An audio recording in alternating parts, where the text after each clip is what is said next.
যখন কোনো বান্দা সূরা ফাতিহার একটা করে আয়াত বলে আলহামদুলিল্লাহি রাব্বিল আলামিন, সঙ্গে সঙ্গে আল্লাহ জবাব দিয়ে বলেন হামিদানি আবদি, বান্দা তুই আমার প্রশংসা করলি।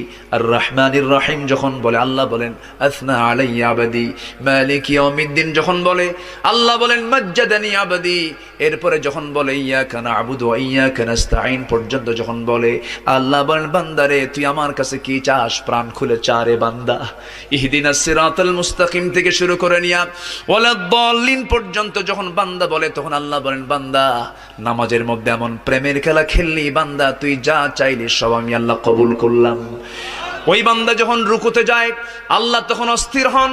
ওই বান্দা যখন সিজদায় যাওয়ার জন্য প্রস্তুতি নাই, সমস্ত ফেরেশতাকে ডাক দিয়ে বলেন ও ফেরেশতারা, এই বান্দাগুলো আমাকে দেখলো না, রাসূলকে দেখলো না, কোরআনকে দেখে হাদিসকে বিশ্বাস করে আমাকে খুশি করার জন্য তার সবচেয়ে সম্মানজনক